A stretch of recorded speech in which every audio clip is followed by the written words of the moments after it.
Imagine a world where massive airships still drift majestically between continents, where the skylines of our greatest cities are dominated not just by skyscrapers, but by mooring masts for enormous Zeppelins. This alternate reality seems just one disaster away from our own, if only the Hindenburg hadn't burst into flames in 1937. But what if I told you this vision is a fantasy built on historical misunderstanding? That even without its fiery end, the Hindenburg and all airships were already technological dinosaurs facing imminent extinction? Today's parallel history will demonstrate why these magnificent vessels were doomed not by a single spark, but by the unstoppable forces of technological evolution that no amount of safety improvements could have overcome. Picture this, May 6, 1937. The massive silhouette of the Hindenburg appears through the stormy skies over Lakehurst, New Jersey. Lightning flashes in the distance as the German airship approaches the mooring mast. The ground crew stands ready, grasping the handling lines. In our timeline, what happens next becomes one of the most infamous disasters in aviation history. A sudden flash, a fireball, and 36 lives lost as the pride of German airship engineering crumbles to the ground in 34 seconds of hellish flame. But what if it didn't? Let's split our screen and enter an alternate history. On the left, our familiar footage of the Hindenburg disaster. On the right, the same airship completing a routine landing procedure. The passengers disembark via the boarding staircase. Reporters snap photos of another successful crossing, and the next morning's newspapers carry mundane headlines about diplomatic tensions in Europe rather than fiery destruction. In this alternate timeline, the Hindenburg disaster never happens. No Herbert Morrison crying out,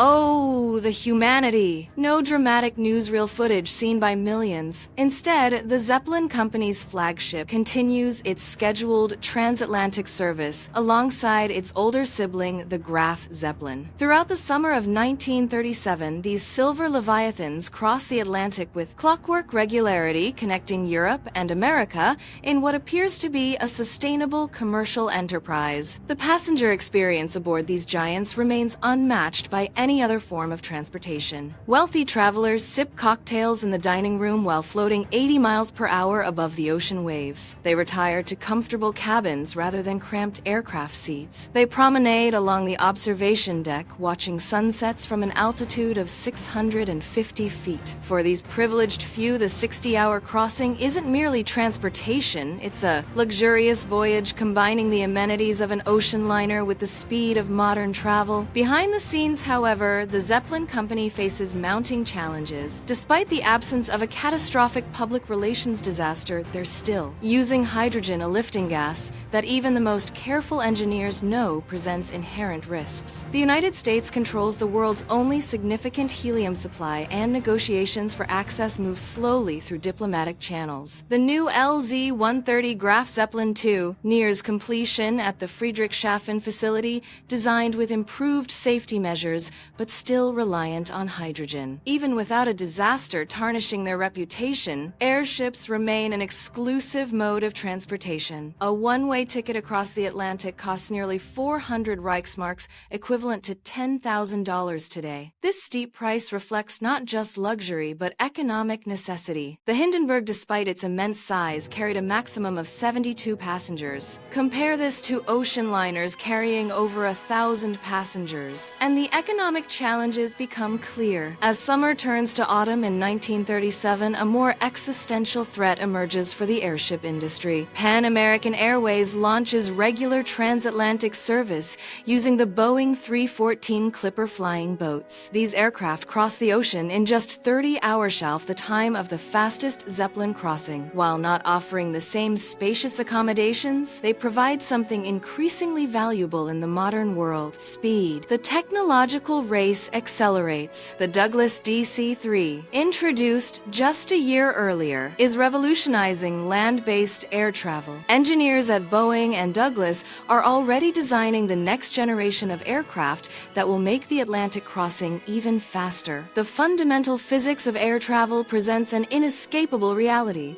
Heavier than aircraft simply move faster than lighter than air vessels. What dooms the airship in our alternate timeline isn't a spectacular disaster, but something far more mundane and ultimately seemingly unpreventable progress. Airships represent a technological plateau, the refined culmination of a principle that simply cannot compete with advancing aircraft technology. They are the steam locomotives of the sky, perfected just as diesel engines make them obsolete. And looming beyond these commercial pressures lies an even darker threat. Europe's political situation deteriorates rapidly. Germany's rearmament accelerates under the Kaiser's regime. The Zeppelin company, despite its commercial focus, remains inextricably tied to German national prestige and increasingly subject to German oversight. International tensions make helium access even less likely as the United States grows reluctant to provide strategic resources to an increasingly militant Germany. While the Hindenburg's fate may seem pivotal, perhaps airships were constrained by more fundamental forces than a single disaster. To truly understand their parallel history, we must float back to their inception, to a time when monarchs and revolutionaries first glimpsed the military potential, conquering the skies, setting in motion an aerial arms race centuries before Zeppelins crossed the Atlantic. The year 1783 marks the true genesis of our tale. In the skies above France, the Montgolfier brothers launched their magnificent hot air balloons to the astonishment of massive crowds. These enormous fabric envelopes, billowing with heated air, carried the first humans above the treetops and church spires, offering a godlike perspective on the world below. Simultaneously, the Robert brothers advanced the technology further, harnessing hydrogen, a gas 14 times lighter than air, to achieve even greater altitudes and longer flights. Imagine our alternate timeline where Louis XIV, rather than merely observing these demonstrations with passing interest, becomes utterly captivated by their potential. The Sun King pours royal treasury funds into these floating marvels, establishing the world's first aeronautical research institute. Court scientists work feverishly to improve balloon design, testing different envelope materials and heating mechanisms under royal patronage. In this divergent world, Benjamin Franklin, America's ambassador to France, becomes more than just an observer. Having witnessed these aerial triumphs firsthand, his practical mind immediately grasps their military implications. In correspondence with both French officials and Continental Congress representatives, Franklin outlines a revolutionary vision, armies deploying 5,000 balloons, each carrying 2 men, overwhelming enemy defenses from above. Franklin writes, "What power could stand against an aerial armada that recognizes no walls, no rivers, no traditional defenses?" As political tensions rise in pre-revolutionary France, the first crude attempts at aerial warfare emerge. Radical factions commandeer balloons, using them to drop primitive incendiary devices onto symbols of royal authority. Though causing minimal physical damage, these attacks create unprecedented psychological terror. How does one defend against an enemy who strikes from the heavens themselves? The vertical dimension of warfare is born decades earlier than in our timeline. The British response proves particularly telling. Initially dismissing these French follies as frivolous spectacles, their attitude transforms dramatically when Channel winds blow a stray French balloon onto English soil. The terrifying realization dawns on British military planners. If a balloon can drift across the Channel accidentally, a fleet could do so intentionally. Britain's island defense, the mighty Royal Navy, and the protective waters of the Channel suddenly seem less impregnable. By 1790, Europe finds itself engaged in the world's first aerial arms race. Nations frantically establish balloon corps, training soldiers in high-altitude combat tactics. Defensive countermeasures evolve just as quickly. Sharpshooters trained to target balloon envelopes, specialized artillery designed to reach unprecedented elevations, and even experimental air cavalry, daring men who ascend in one balloon to attack enemy aeronauts with long pikes and pistols. The greatest challenge facing these aerial innovators becomes immediately apparent: controlling direction. Balloons remain at the mercy of prevailing winds, making precision military operations nearly impossible. Engineers in our alternate timeline attack this problem with remarkable ingenuity, testing primitive propeller systems powered by men pedaling furiously. Experimental experimenting with steam engines, though far too heavy for practical use, and developing sophisticated systems of venting gas to gain at least some directional control. What these early pioneers lacked wasn't imagination, but materials. The rigid airships we associate with the early 20th century demanded resources unavailable to 18th century engineers. Aluminum, the lightweight metal that would eventually make Zeppelin frames possible, remained so rare and costly that Napoleon III famously reserved aluminum cutlery exclusively for his most honored dinner guests, while everyone else, even royalty, used mere gold and silver. Iron proved far too heavy and brittle for airship frames, while wood lacked the necessary strength-to-weight ratio for large-scale structures. Hydrogen production presented another insurmountable hurdle. The gas so crucial to these lighter-than-air vessels could only be generated in small quantities through laborious laboratory processes, making mass deployment of hydrogen balloons economically unfeasible. Our alternate timeline engineers might devise clever designs and military applications decades ahead of our historical record, but they remained constrained by the material science of their era.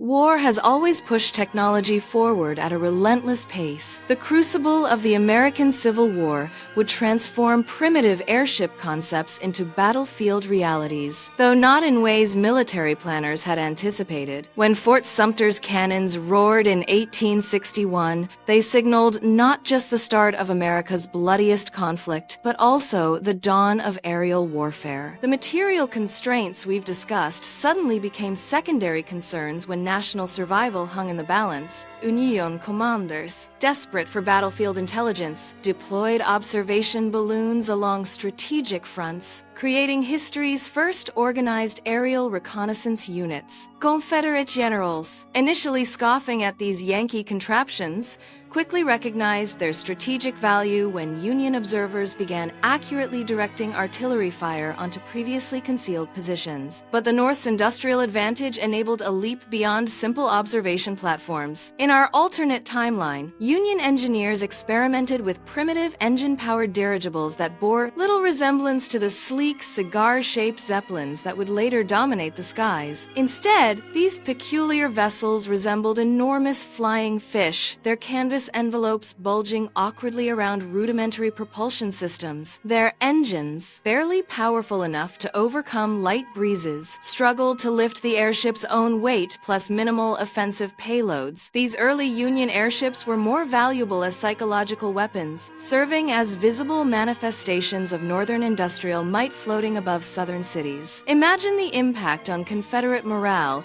as these strange apparitions appeared over Richmond or Charleston, silent sentinels that seemed to violate the natural order. They carried only basic incendiary devices, but their very presence suggested vulnerability from above, a dimension previously untouched by warfare. The Confederacy, lacking the industrial capacity to match these dirigibles, improvised their own aerial weapons. Their unmanned balloon bombs were ingeniously simple. Hydrogen balloons carrying small explosive packages, released when winds favored northward drift. Though militarily ineffective and entirely dependent on favorable weather, these floating threats created genuine anxiety among northern populations who suddenly found themselves vulnerable to attacks from the empty sky. This premature aerial arms race quickly spread across the Atlantic. European military observers, initially skeptical of these crude American experiments, returned home with troubling reports of this new dimension of warfare. By the 1870s, Prussia had developed the first purpose-built anti-aircraft weapons, massive balloon cannons mounted on horse-drawn carriages. These unwieldy artillery pieces had limited accuracy at extreme elevations, but their development signaled a fundamental shift in military thinking. The vertical battlefield had emerged decades before the Wright brothers' first flight at Kitty Hawk. The vulnerability of hydrogen as a lifting gas became painfully apparent during these early military applications.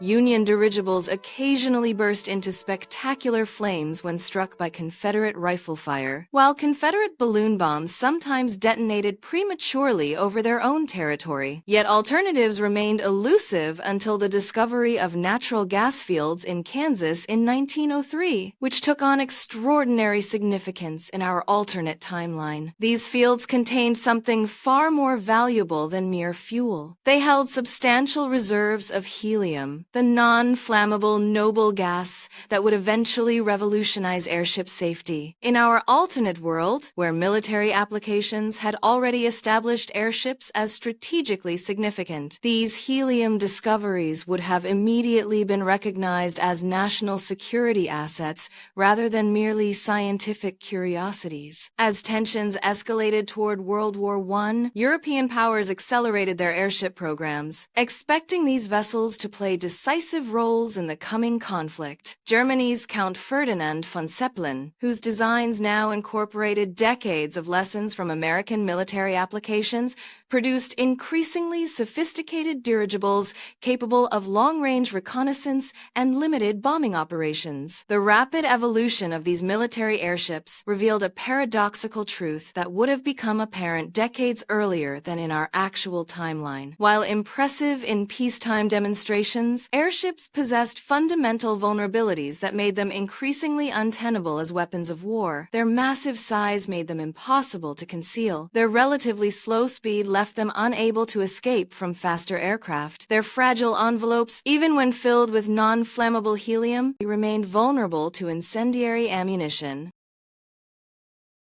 Military vulnerability translated to commercial opportunity as the great airships entered their brief golden age. While generals abandoned these giants as impractical weapons, entrepreneurs reimagined them as flying hotels offering an experience no airplane could match. But here's the cruel irony of airship history. Even if the Hindenburg had never caught fire, the economics of these magnificent vessels had already ignited a slow-burning disaster that no amount of helium could extinguish. In our alternate timeline, the 1920s and 30s witnessed the convergence of our parallel histories. The massive German Zeppelins that once threatened London as bombers now crossed the Atlantic as commercial liners, their aluminum frames gleaming against the clouds. Decades of accelerated development had produced vessels with sophisticated safety systems, pressure valves, static electricity dissipation systems, and improved crew training protocols that our own timeline would never implement. The difference in lifting gas proved most significant. While our timeline's airships remained dependent on highly flammable hydrogen, our alternate world's earlier recognition of airship potential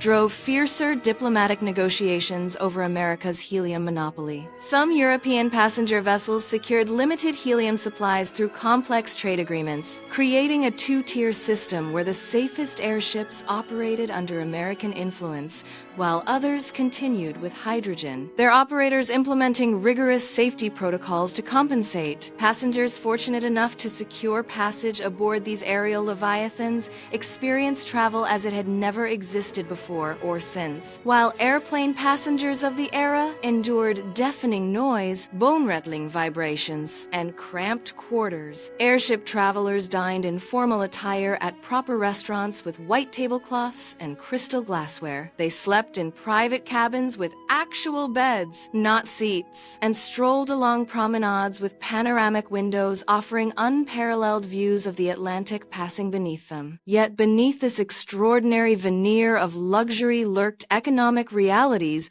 that would ultimately prove fatal. The most advanced airships required astonishing ground infrastructure that dwarfed their aircraft counterparts. Each docking operation demanded over 200 ground crew members to safely capture and secure these floating giants, a labor-intensive process that dramatically increased operational costs while adding nothing to passenger revenue. The unpredictable Atlantic weather presented another persistent challenge that engineers could never fully overcome. While a modern aircraft can punch through or navigate around most weather systems, Airships were at nature's mercy. Storms that commercial aircraft routinely handle forced airships to make dramatic course changes or delay departures entirely. One Graf Zeppelin crossing famously took nearly twice the scheduled time when unexpected headwinds forced a lengthy southern detour, leaving passengers aboard far longer than planned and wreaking havoc with the vessel's carefully calculated economics. Time itself proved the airship's most formidable enemy. Even the fastest Zeppelins required 60 to 70 hours to cross the Atlantic, nearly 3 full days of operation per journey. Pan American's flying boat slashed this crossing time to just 30 hours, dramatically improving the economics of transatlantic travel while offering a compelling advantage to time-conscious business travelers. The Zeppelin Company might have weathered this competition by emphasizing luxury over speed, positioning airships as the refined choice for those who appreciated the journey itself. But the introduction of the Douglas DC-3 in 1936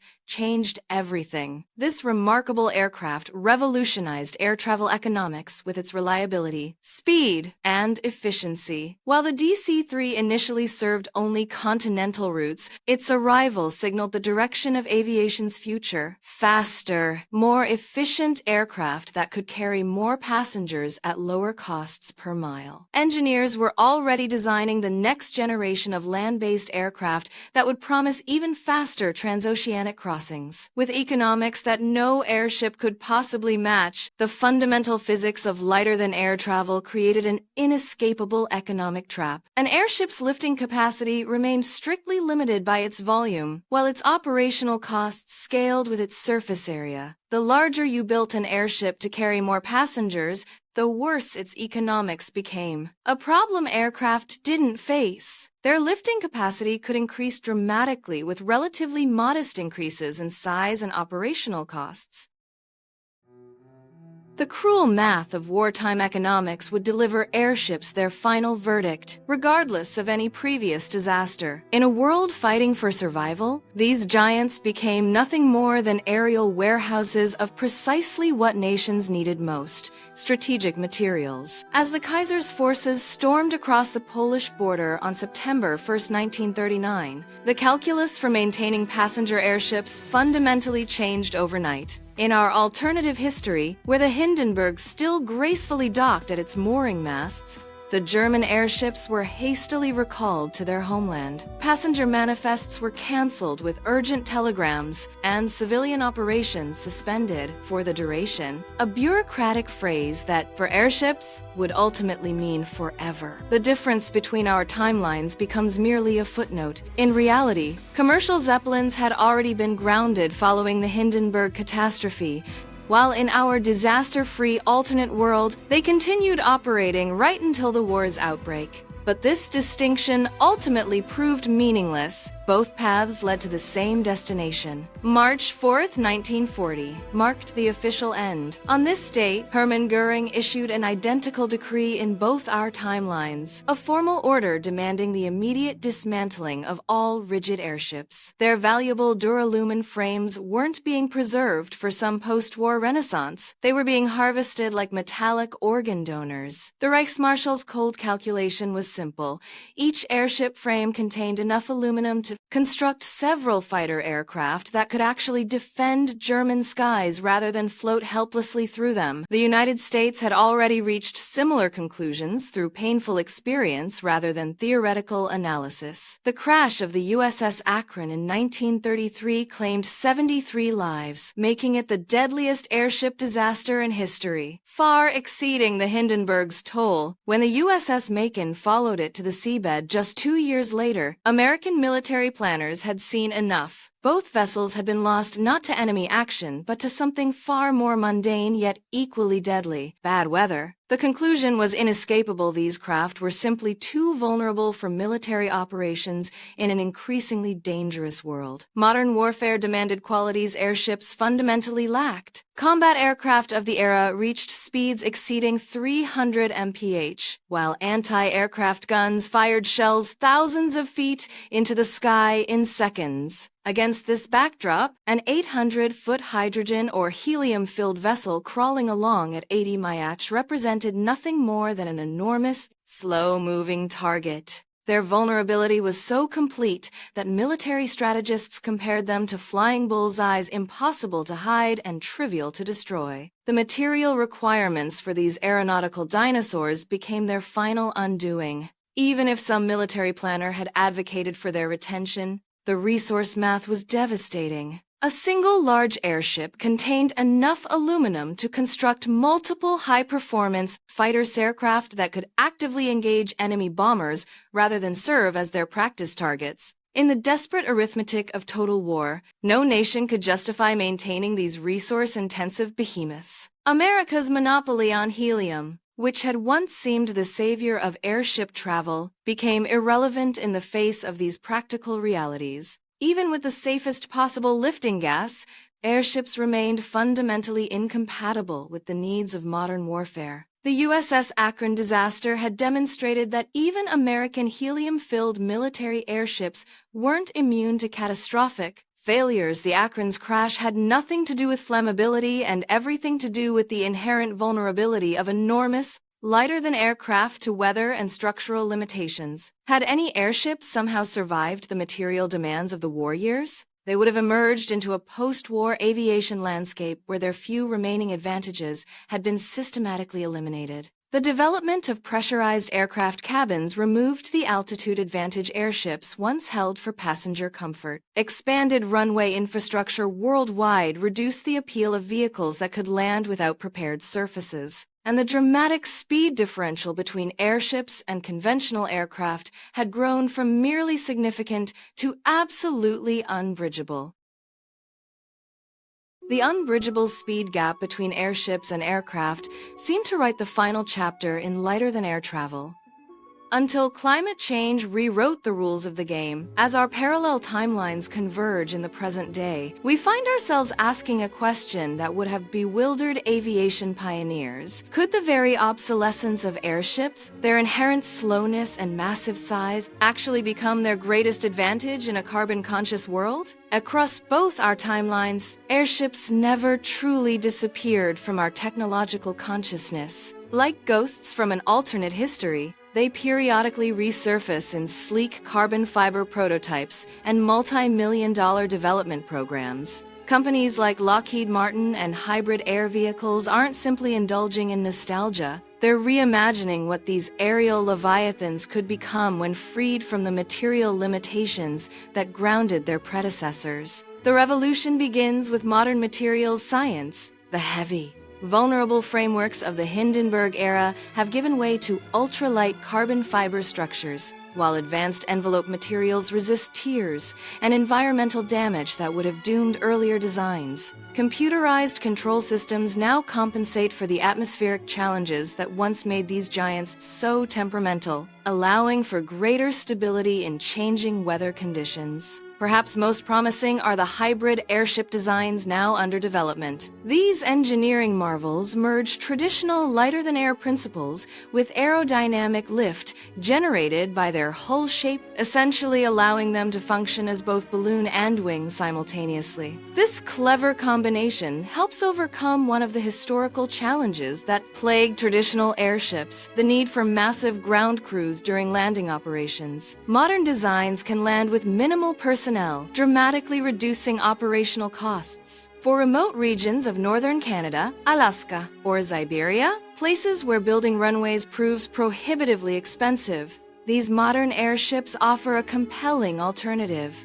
They require virtually no landing infrastructure beyond a relatively flat surface, can carry substantial cargo loads, and consume a fraction of the fuel that conventional aircraft demand. In these specialized niches, the airship's historical weaknesses become curiously irrelevant. When you're delivering mining equipment to locations hundreds of miles from the nearest road, the difference between 80 mph and 500 mph hardly matters. Luxury tourism represents another frontier where airships might stage their comeback. Picture floating silently over the Serengeti at low altitude, observing wildlife migrations without the noise pollution of helicopter rotors. Or imagine a multi-day aerial cruise through the Norwegian fjords, passengers enjoying panoramic views through floor-to-ceiling windows. The journey itself becomes the destination and experience no hurried commercial airline flight could ever provide. Environmental monitoring constitutes yet another promising application. Modern airships designed with sophisticated sensor arrays can maintain station for weeks rather than hours, tracking everything from ice shelf movements to forest fire progression with minimal environmental impact. Their near silent operation and lack of downward rotor wash make them ideal platforms for observing sensitive ecosystems without disruption. Military interest has also resurged, primarily for surveillance rather than transport. Modern airships equipped with advanced radar and sensing equipment can serve as persistent observation platforms, maintaining vigilance over vast areas for duration that would exhaust conventional aircraft. These unblinking electronic sentinels can remain aloft for weeks, providing continuous monitoring capabilities previously impossible without rotating multiple aircraft through the same patrol zone. Yet despite these specialized applications and decades of promising prototypes, the fundamental challenges that grounded airships a century ago remain stubbornly persistent. Their vulnerability to adverse weather hasn't disappeared completely. Strong winds still force modern airships to seek shelter or risk structural damage. Their speed limitations, while acceptable for certain niche operations, still render them impractical for general transportation in our acceleration-obsessed society. Climate concerns, however, have introduced a new variable into the equation. As aviation faces mounting pressure to reduce its carbon footprint, the extreme fuel efficiency of airships becomes increasingly attractive. For cargo that isn't time-sensitive bulk goods, RAF materias, oversized equipment, the dramatic reduction in emissions might justify the longer transit times. In a world finally calculating the true environmental cost of rapid transport, patience could become an economic virtue. But grand visions for airship revivals have consistently outpaced actual implementation.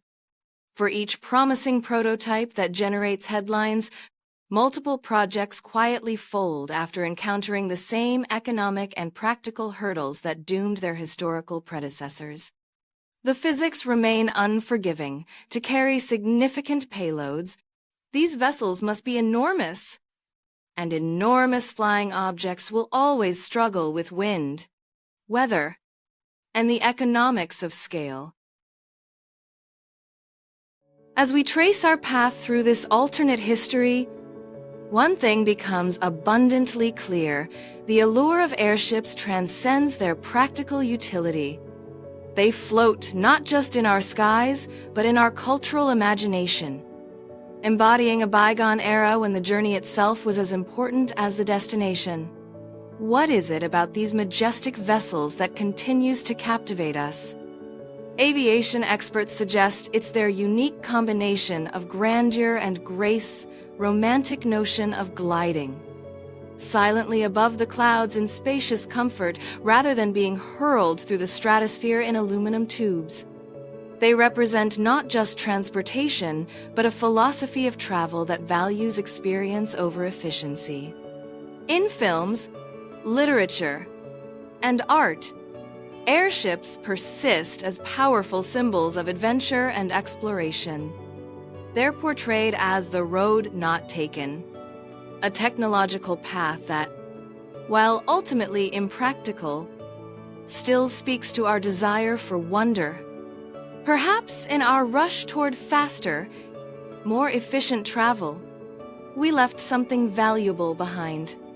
Something these gentle giants still hold in their massive frames, the poetry of possibility. Don't forget to subscribe and ring the bell for notifications for more videos about endless possibilities, where each week we examine another alternate story in the quantum trails of history.